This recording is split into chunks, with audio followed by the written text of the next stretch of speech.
It is exactly 9:47 news and views on Salam Media. And next, we're going to be talking to someone from the Molteno Institute for Language and Literacy. And well timed indeed with this interview, because we do know that the latest progress in international reading literacy study, which was released last Tuesday, found that 81% of grade 4 learners in South Africa can't read for meaning in any language. The country ranked lowest out of 43 participating countries in learners' reading skills. The previous study in 2016 stated that 78% of children in grade 4 in South Africa can't read for meaning. So now we've seen in 2016, it was 78% of children that were unable to read with comprehension. And now that figure has risen. It is now sitting at 81%. Very, very concerning indeed. And here is where Jenny Katz comes in.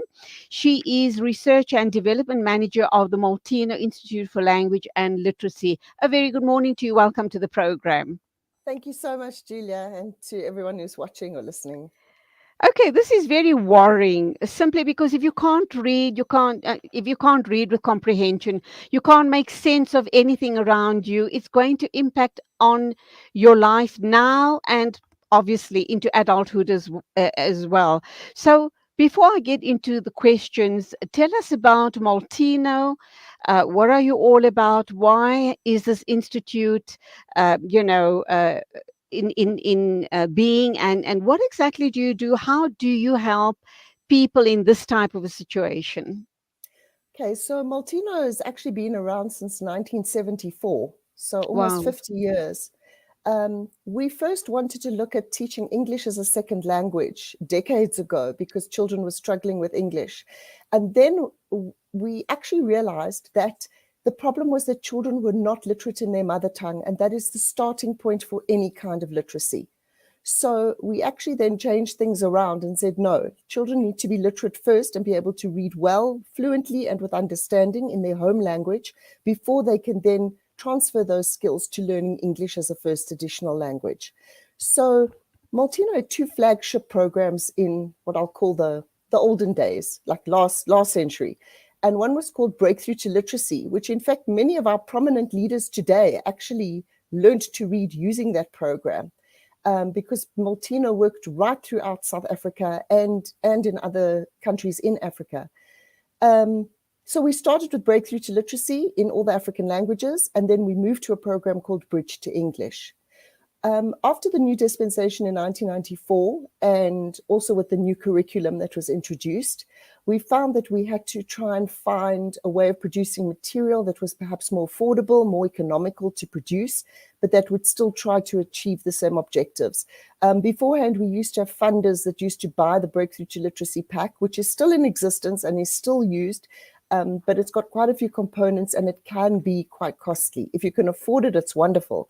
But our objective was to try and find a product or a resource that would still bring about literacy, but in a more economical and cost-effective way.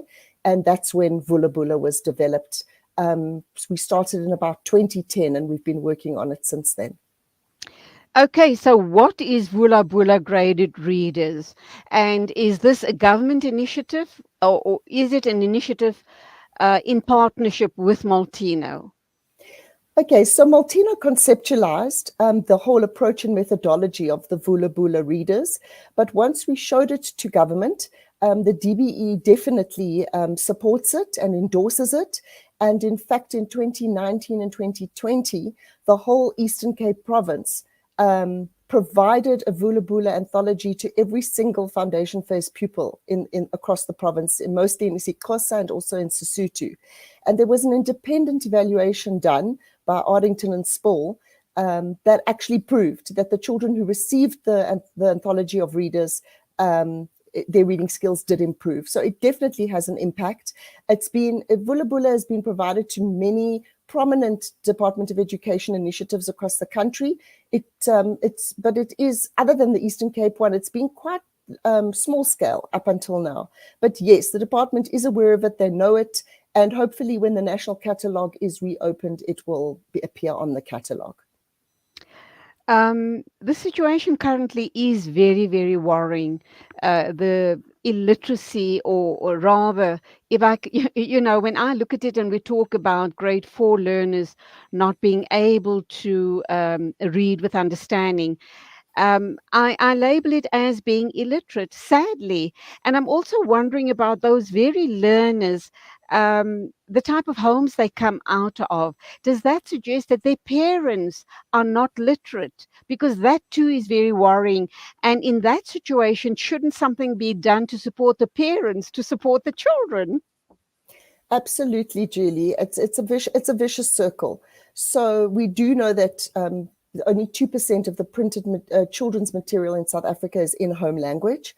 We do know that a vast majority of parents, even if they can read, it is at a very basic level, and they're not really in a position to support their children.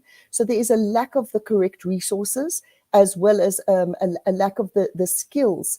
But when I talk about skills, yes, parents can sit with children to help them practice their reading, which is essential. It's one of my big worries is that we've got large classes in foundation phase, and especially in grade 1 and 2, teachers have to listen to each child read individually. That practice is critical so that the teacher can identify and diagnose any particular problems that child might be having. So that reading aloud to someone who is a proficient reader is crucial. The problem is the children are not taking enough books home to practice that reading with their parents, and they have to have that one-on-one time. Chorus reading and reading as a class together is perhaps a first step, but that child needs to read independently on their own with the right level resource. And I don't think that is happening enough at all. And sadly, the class, carry on. Carry on, Julie. Unfortunately, the classrooms are so large that one single teacher is unable to spend that time with each individual reader, even if it's just one sentence per child. That's another issue that we faced with. It's a huge challenge. Having said that, let's look at Vula Bula's graded readers' vision, mission, and goals. So, people don't understand that reading doesn't just happen. It's I always say that grade 1 teachers are actually magicians because they do make magic. Reading is a whole process that involves a myriad of skills, and our teachers need to understand what the steps are in the process to make children become fluent readers. And we actually start with the sounds of the language. And it sounds silly, but reading, the first step of reading is actually closing your eyes and being able to identify and discriminate between every single spoken sound that you know from your language. The next step is then being able to match those sounds with the written symbols on the page. And that's something we call decoding, being able to recognize, I'll use an English example, that when you read the word cat, the word cat is made up of k, a, and t. And when we read those letters quickly together and we can recognize them and decode them fluently, I use the word decode because actually we call it cracking the alphabetic code. It's understanding that the letters of the alphabet represent sounds, which make words, which make sentences. So actually our teachers are quite good at phonics and teaching letter sound knowledge, but there seems to then be the brakes are put on. And we are not giving children enough practice in moving from sound and word recognition to whole sentence and paragraph reading, because that is where meaning is made. And we use the term barking at print, which is even if you can decode words, if you're not reading them fluently enough or quickly enough to make meaning, then it's meaningless. You literally are not reading enough and quickly enough for you to be able to understand what you're reading. So what Vula Bula aimed to do is to provide that stepping stone. There were always simple readers around in English. I mean, you started reading the sentences were silly, simple sentences like, I see the big pig and the cat sat on the mat. And we thought, hang on, if phonics is important in a language like English, which has very strange words and sounds are not the same, and they sound differently depending on what word you read them in. Ironically, African languages are not like that. They are what we call phonically regular languages or transparent languages. So once you know the sounds, you can decode anything, which is even, that for me is awful, that by the middle of grade 2, children should be able to read and decode anything in African languages because the words are quite simple to read once you know your sound system. So we found that that step was missing in the readers that were in the schools. There were no supportive texts in grade 1 and 2 that would allow children to slowly and systematically build on their phonic knowledge. It was like a whole language approach where they were bombarded with all kinds of complex sounds from the beginning, which was overwhelming for the children. So Vula Bula, as you can see on your screen now, if you read those words, even if you do not speak isiZulu, just if you know an alphabet, you can sound out those titles of those books. And I mean, Julie, you can test yourself. I'm sure if I asked you to read those titles aloud to me, you'd be able to, because you have Absolutely, yes. better sound knowledge. And that's the difference that the readers have made, that we don't put in complex consonant blends and difficult phonic structures. We give the children as short as possible and as simple as possible sentences and short stories to read that will act as a stepping stone to building their fluency and hopefully their ability to understand what they're reading. Okay, so Jenny, let me now understand, how do they then, you put these foundation phases for them in place in preschool or in grade 1 in their mother tongue, in the African languages. How Yes. do they then make that transition to English or Afrikaans and other languages? At what stage should that be happening, and how is that going to assist them? I'm kind of wondering, people who are, who speak more than one language, is it difficult for them? Do they battle more than just being given one language, either the African language, and you go through your entire schooling in that language, or English or Afrikaans, and you stick with that? Is that going to make your life more simplified, or how important is it to learn to speak, read, and write more than one language? How does that then enhance your intellect going forward? There are many schools of thought on this particular topic. So I hope I'm not controversial. I don't believe that 3 years of your home language study and focus is sufficient. Our schools tend to make the switch in grade 4 to using English as the language of learning and teaching in schools. I think that's too early. I don't think by then children have had a full grasp of either their home language or simultaneously learning English first additional language in grade 1, 2, and 3 to be at a level where you're able to now use it as to learn all your subjects in English. I think we should continue home language right up until at least grade 6, while continuing to develop skills in English. I just think that you want to learn to have the skills of reading and to grasp all those basics of literacy in the language you know best, the language you speak at home, the language that is natural to you. And then once you have mastered those, then you can transfer all those skills to another language. You know, our people are amazing in South Africa, and most of the people I work with can fluently communicate in at least 3 languages. Everybody says to me, you work in all the African languages, how many do you speak? And I say, actually none. English is my home language. It's the only one I feel confident in communicating with, although I have a linguistic knowledge of all the African languages. But you have to really start your studying as a child in the language you know best. And then transfer is not that difficult. Although you're dealing with 2 different written kinds of word creation systems, let me call it, in the way they're written in English and in any of our home languages. A lot of the sounds are very similar because we use the same alphabet. And then you build on the existing knowledge of the children and you focus on the differences when they move on. But I always feel if the basic skills are entrenched in the language you know, and you understand conceptually why you have to do things and how you go about doing things, it's not a challenge to move over to the next language. I just feel we're starting kids a little bit early because the English curriculum does start in grade 1. And although there's a focus on spoken language in grade 1, by grade 2, they are actually asked to be writing in their mother tongue and in English. I think that is quite a challenge, to answer your question. I do believe they could perhaps hold on and just focus on home language from a written perspective and reading and writing perspective, and then perhaps just develop English speaking and listening vocabulary for the duration of the foundation phase before moving on to formal reading and writing in grade 4. So I think the switch is just made a little bit too early. Finally, would the same concept be workable in other countries with other nationalities? Would this Vula Bula, obviously they'd give it a different name, which is more meaningful in their own language. Would it be workable? Because that's what it sounds like. Look, you have to first look at every language on its own and look at the orthography, which is the way the language is written and the sound system of the language. But yes, in any language, you should have developmental steps in teaching reading. And we've done it with all the African languages in South Africa. We can do it with any of the African languages on the continent as well, because it follows the same approach and methodology.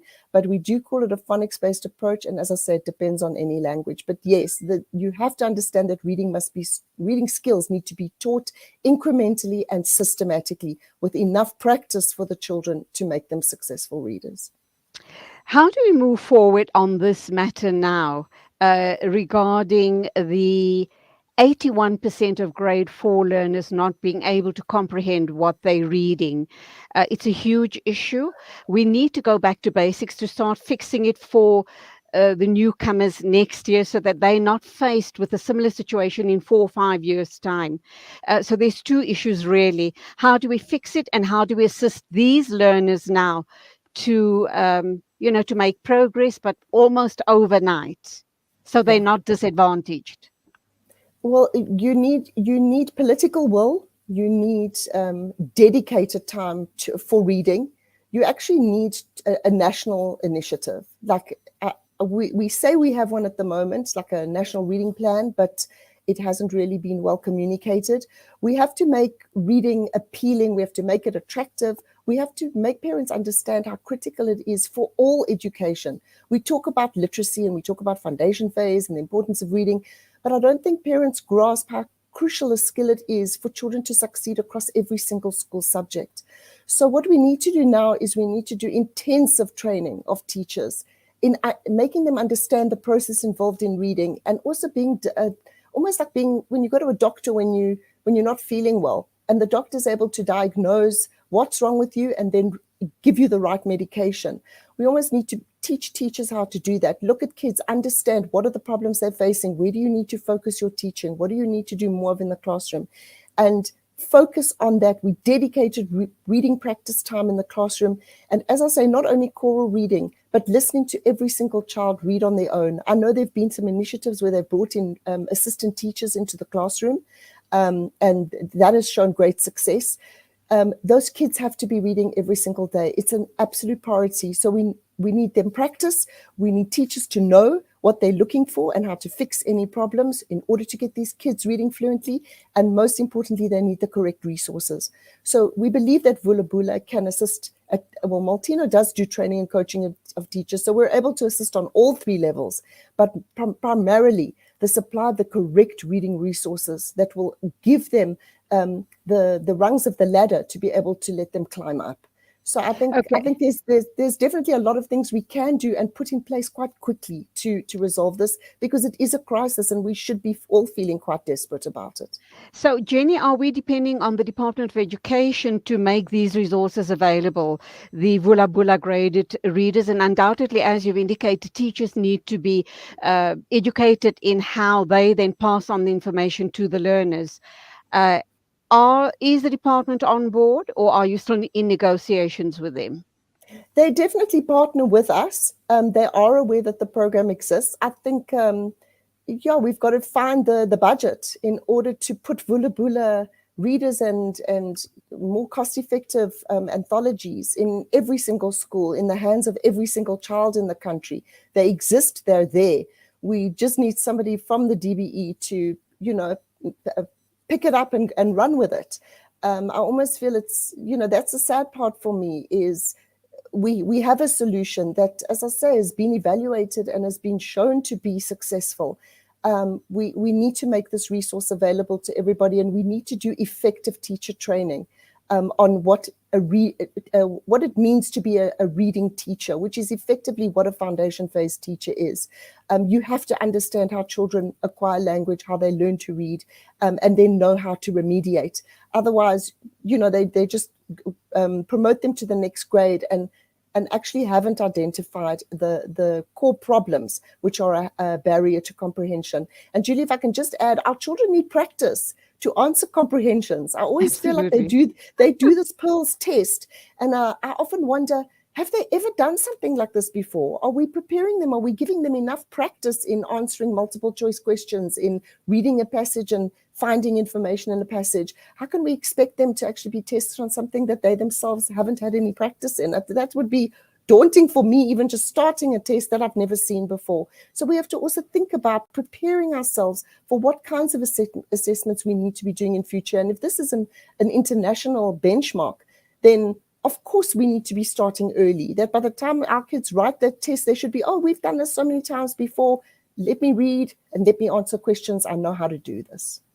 Well done. Undoubtedly, you are going to be engaging with the Department of Education and make this happen. Thank you indeed. Also to Refilwe Dudu Maluleke, thank you for loving this interview. And that's where we have to leave it. Jenny, lovely Thank you, talking Julie. to you. Go Thank well. you so much. All the best. It is exactly 8 after 10 o'clock. Time for me to wrap up. A big thank you to the production team for making it happen. Take care on the road. Still tomorrow morning at the same time. As always, Assalamu alaikum and Khudafiz from me, Julie Ali.